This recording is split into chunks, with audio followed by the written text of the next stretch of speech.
Hello guys and welcome back to this YouTube channel. Here is Dylan, and today we are going to talk about the ethical marketing for therapists, how to attract clients without manipulation. So in our previous video, we explored how to find your niche without feeling salesy. You learned that clarity protects both your energy and your clients as well. But once clarity appears, a new question almost always follows. How do I talk about what I do without sounding like a salesperson? And that's what this conversation is about. So most therapists feel tension the moment they hear the word marketing. The body tightens, the mind whispers, that's not me. And because everything in our professional identity has taught us to be quiet, modest, and client-centered. We were trained to listen, not to announce, to observe, not to promote. So when someone says you need to market your practice, it can feel like a betrayal of your values. I have heard many therapists say the same sentence in different ways. I just want to help people, not sell myself. And that belief, while noble, often becomes a barrier in your practice. Because the reality is quite simple. If people can't find you, they can't choose you as well. And imagine someone sitting at home tonight, scrolling through their phone, trying to make sense of their anxiety. They see dozens of quick tips and loud promises, but none from a calm, qualified professional. That person isn't rejecting therapy, they just don't know you exist. And that's why visibility is part of care. If no one knows your work exists, your ability to help will be limited. And being invisible doesn't protect your integrity, it hides it.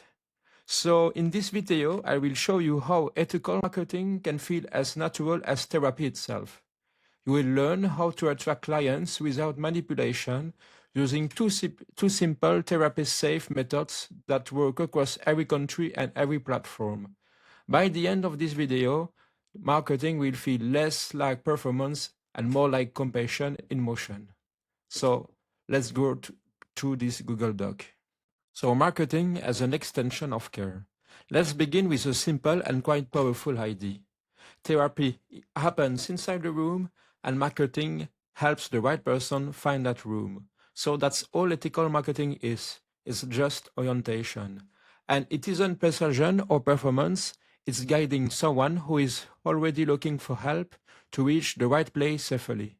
And when we see it that way, visibility becomes an extension of care and not an act of self-promotion. Because every time you speak about mental health with clarity, you reduce confusion for someone who might still be suffering silently. So the problem is that most therapists have been trained to stay invisible, and we associate visibility with ego and not empathy. Our education taught us to protect client space and not public space. But in today's world, those spaces overlap. So the first moment of trust often happens long before the first session. And it begins the moment a potential client reads your words or hears your voice on social media or on your website. So when you post a reflection, record a video, write a post on Instagram, for example, you are not promoting yourself, but you are just reducing someone's uncertainty. And I once worked with a therapist who believed that posting on social media was marketing and it wasn't for therapists to do that. And one day she posted a post about setting boundaries as a form of self-respect and not selfishness, excuse me. And that post reached a client who believed the opposite. One day they met each other for a first session, and the client worked with her not because she sold her services, but because she was calm and she was there to explain and to show her values and to speak in words that resonate with her client. And that's what ethical marketing does. It doesn't push, it invites. It doesn't convince, it clarifies. So when you think about trying your work, stop asking, how can I get more clients? Start asking, how can I make it easier for the right clients to recognize my services? And that small mindset shift will change everything. So marketing stops feeling like pressure and starts feeling like service. So now let's talk about the educational micro content. Now that you see marketing as an extension of care, let's talk about the most practical and ethical way to begin, the educational micro-content. Micro-content means small, digestible pieces of education that answer one real-life question at a time. It could be a short video on YouTube, a single paragraph on LinkedIn, an Instagram post made of few slides, and each one gives people a month of clarity rather than information overload. So why does this work so well? Well, because when people are in pain, they rarely search for therapy, but they are searching for understanding. So they will type in, why can't I relax? Why do I overthink everything? Or why can I fall asleep during the evening? And when your post gently answer that question, you meet them where they are already. So here is the secret. You don't need viral IDs. Viral IDs are just temporary strategies and they are not long-term strategies. So you just need relevant questions. You keep a small notebook or digital note and you title it Contents Needs. And every time a client, a friend or a colleague asks something you have explained more than once, you can write it down. And that list becomes your personal library of authentic topics. Sorry. So each week you just pick one topic and you write three short parts. The first part is recognition. You name the experience. For example, many people notice they feel tense even when nothing stressful is happening.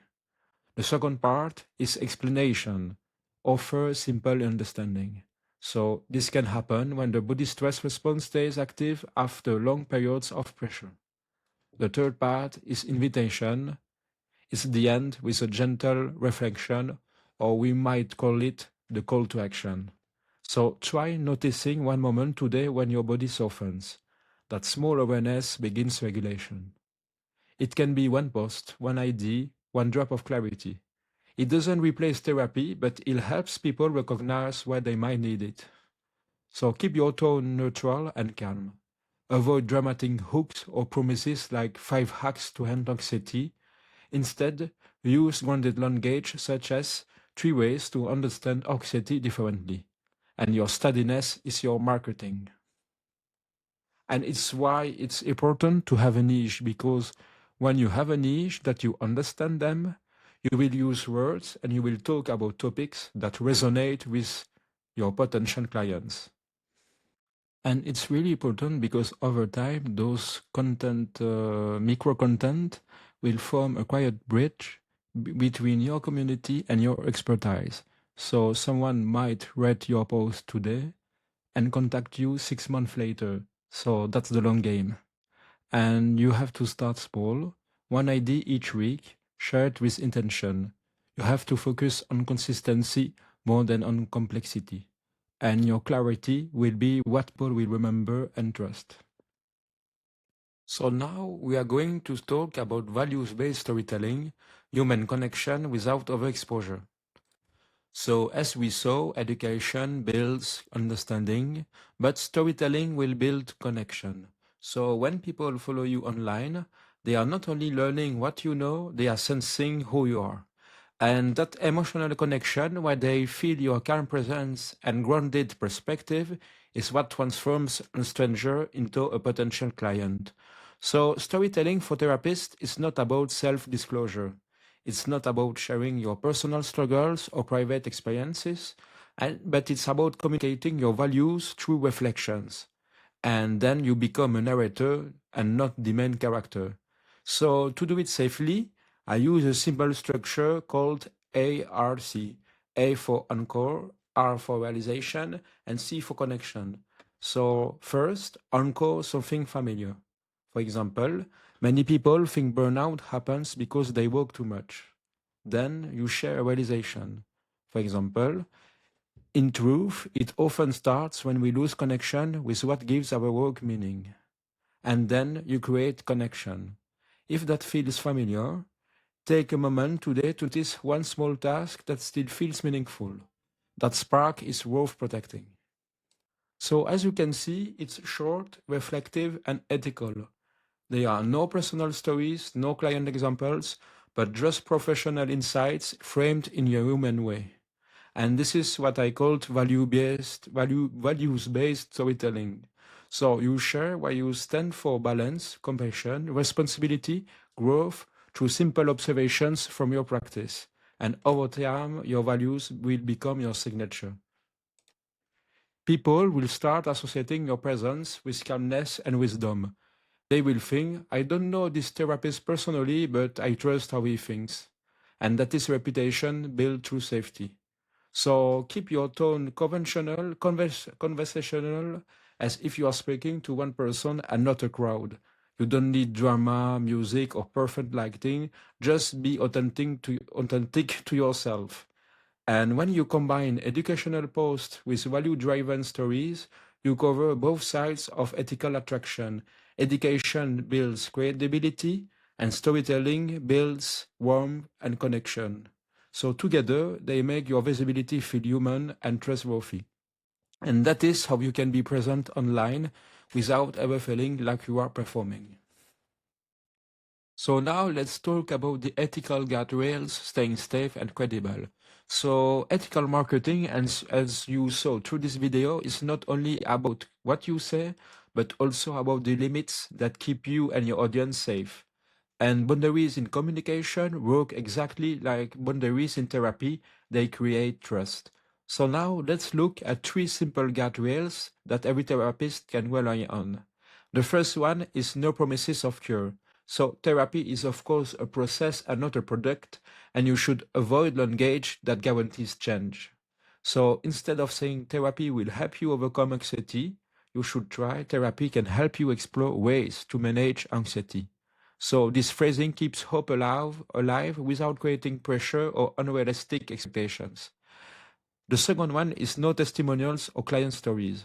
So in many European countries, professional codes restrict using client experiences for promotion, even when they are anonymized. So you should replace them with educational proof.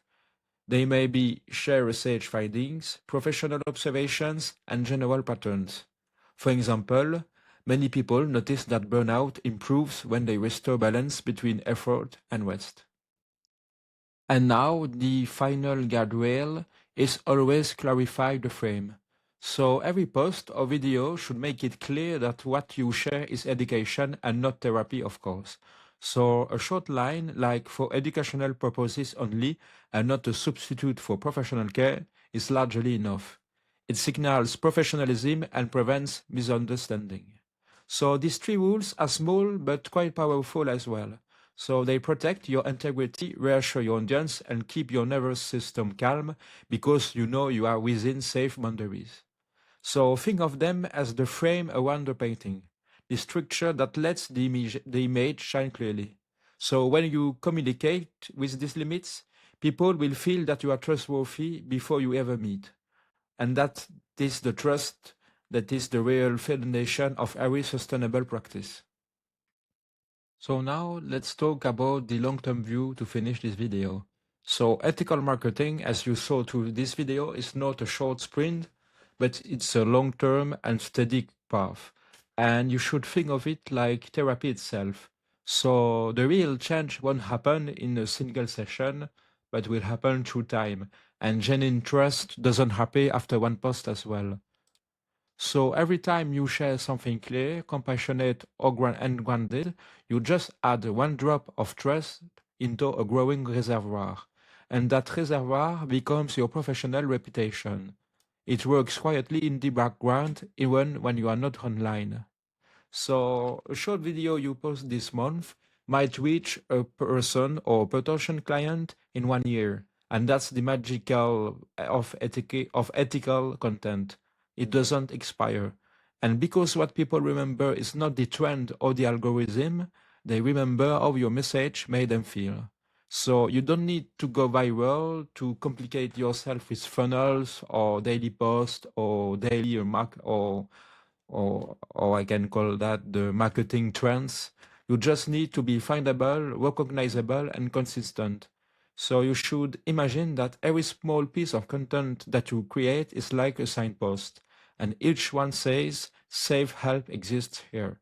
And over time, those signposts guide people toward your practice without you ever pushing them. And that's why ethical marketing is sustainable through time. It goes with patience and not pressure, and just like therapy, its results compound quietly over time.